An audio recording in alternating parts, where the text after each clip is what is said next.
All right. Second.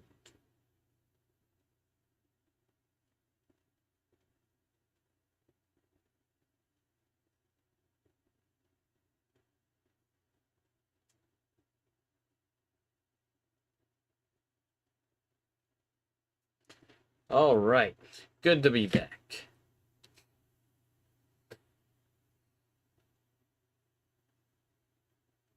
All right.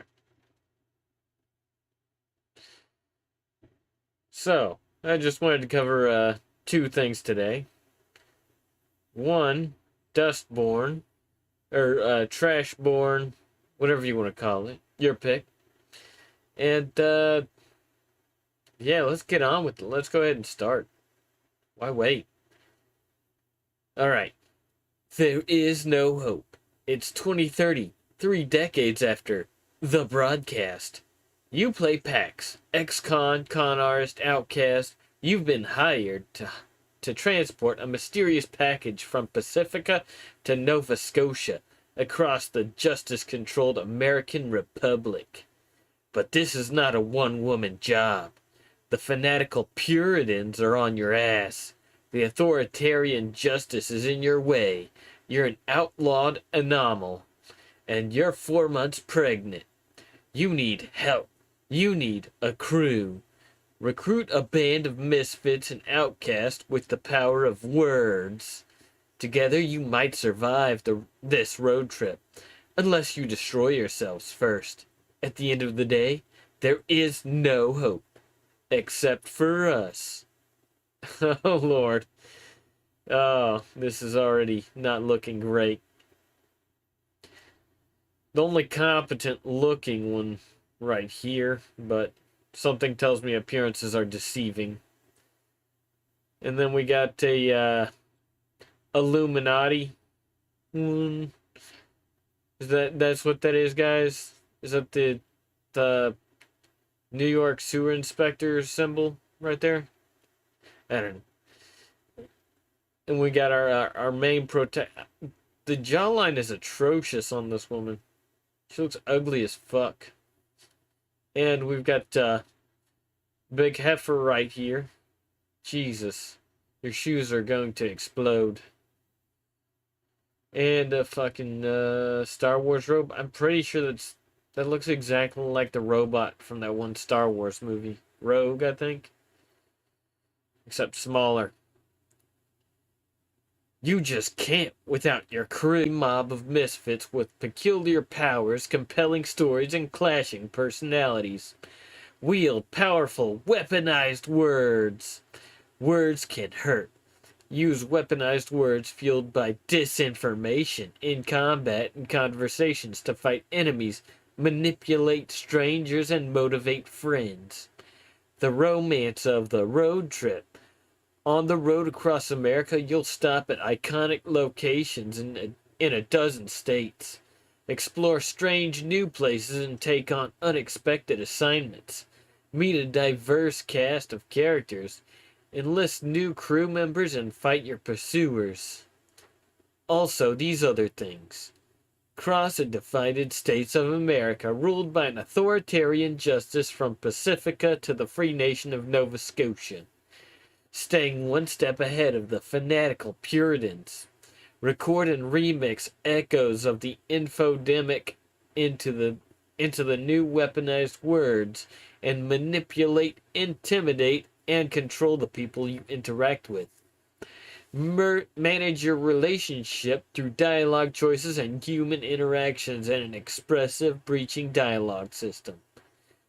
Yeah, this is all just a story about family, friendship, and hope in the face of overwhelming adversity. A beautiful graphic novel art style that brings stunning 2D illustrations to 3D life. An alternate future neo-Western narrative with unexpected twists and turns, tough choices, and emotional consequences. Actually, is my audio not high enough? How about now? Okay. I'm not redlining, so that's good.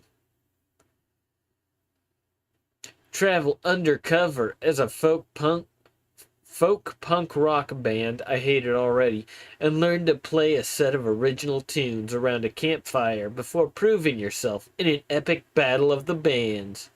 Robots, let's never forget about the robots. It's such fucking trash. Jesus. Actually, I might have fucked up my audio mixing with that. Let's see. Alright, I think this is better.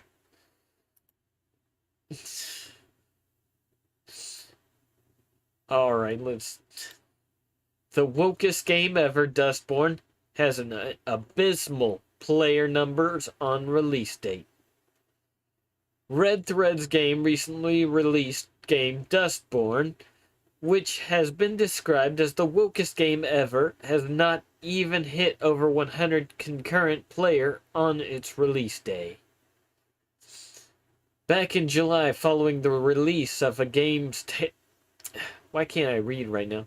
Back in July, following the release of the game's trailer, a representative for the game conducted an interview with PSU and confirmed the entire game spawned out of protest against Donald Trump being elected president of the United States in 2016.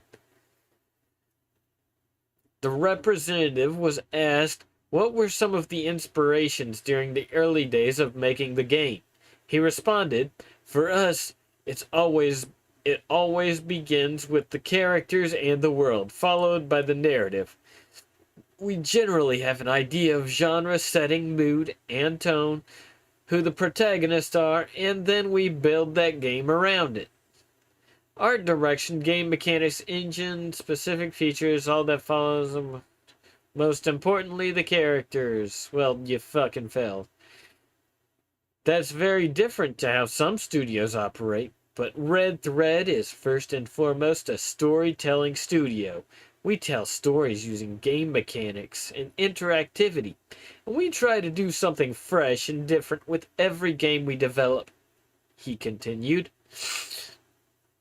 From there, he said, "Still, we wanted Dustborn to be an evolution of the work we did with Dreamfall. Chapters, a third-person adventure... Oh, Dreamfall Adventures. Dreamfall Chapters. A third-person adventure with a strong cast of diverse characters and a vibrant, deep, and original world with some... He's up his own ass right now. Come on. Give us more of that woke bullshit." Next representative... Okay. Next, the representative revealed the game was inspired by the election of Donald Trump. The idea behind Dustborn's setting and characters was also influenced by a series of political events that deeply affected us all, beginning in the summer of 2016 and continuing until, well, today. As game developers, we wanted to tell a story that felt relevant and thematically timely, with a cast of characters that could more accurately represent our player base and the setting, and to hopefully have some positive impact on the world, in addition to being an entertaining game, he shared. Jesus. You have no players. You have 83. As for what the game is about, the representative said, "It's about a lot of things. Bad sign already, but it's mostly about keeping hope alive in the face of adversity, maintaining friendships in spite of conflicts, and about the awesome and terrifying powers of words. It's also a story about being different, being an outsider, and being on the run from people who hate what you are. And robots. Let's not forget the robots. It's also about robots," he added. Can you tell this game was funded by the EU? I most definitely can. YouTuber Smash JT reacted to the game's trailer and the interview in a video titled Dustborn, the most woke game ever, releases next month, stating, That's what this game bases its premise upon. Words are used as weapons and have the power to change minds, and this is used politically to push the agenda within the game. He also detailed, it kind of feels like the developers of the game are sending some sort of subliminal message to the gamers like, hey, learn how to use words to fight against people and get your ideologies pushed across to them, which is exactly what gamers have been rejecting since gaming became a thing ever. Later in the video, he questioned how many people are going to out of their way to pay to. This is just a spaghetti sentence. How many people are going to out of their way to pay to play this woke garbage? Honestly, looking at it for what it is and knowing what I know about it, and based off of what's transpired by the other games before it, I don't see this game getting anywhere close to even 500 players. That was a high ball. And that in itself is going to be such an epic fail that the studio is not only going to be reeling from it, but potentially closing down because of it. That prediction about the amount of people playing the game is likely to come true. 3 hours after the game became available to purchase on Steam, it has not yet had over 100 concurrent players. As of writing, the game's current peak is 72 players. Yeah, it ain't getting hate to tell you this from the future, but no, it's not. It's not getting over that much. Yeah, that's pretty much it for this. For Trashborn. Biggest failure in video game history. In what can only be described as one of the biggest flops in gaming history since the release a couple days ago, Trashborn from Red Thread Games has hit an all-time peak of just 83 concurrent players. Currently, the game is struggling to muster even half that number at any given moment. For a title that launched just 2 days ago, as of this writing, the performance isn't just disappointing, it's beyond catastrophic.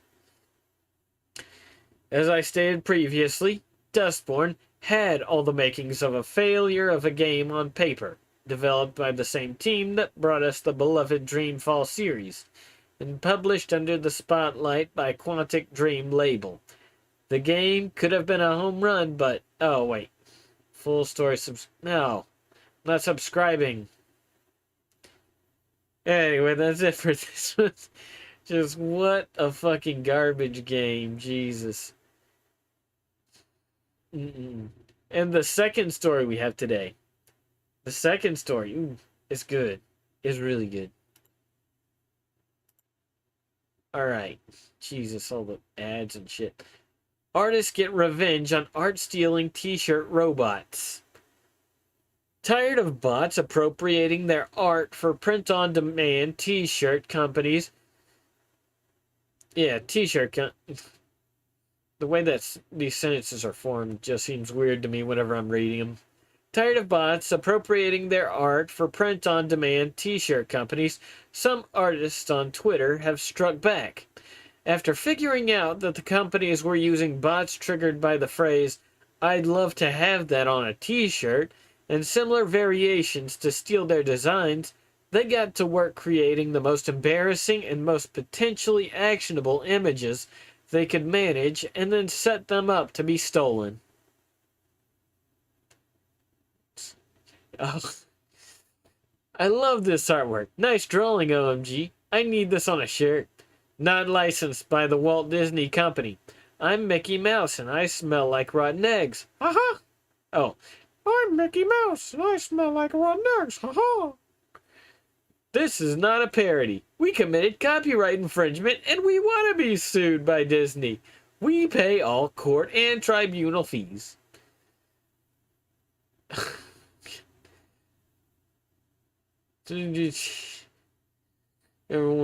Attention everyone. Please leave a comment saying you want this on a t-shirt. Apparently every time you leave such a comment on a drawing, bots will steal the art for those rip-off t-shirt stores. Also, I encourage you all to make your own bait images for these sites. Oh, good God. Yep. Compared to some of what came next, Nana's design was actually pretty merciful. There were no cat buttholes, copyright characters, or cringy phrases. Just a simple, "This site sells stolen artwork, do not buy from them," followed by a winky face. Factual, informative, and frankly poetic justice for any site that did end up selling it, without her say, which in response to her fans playing the game and playing it hard, several immediately did.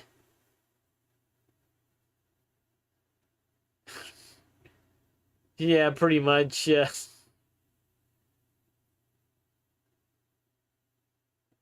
Pretty much.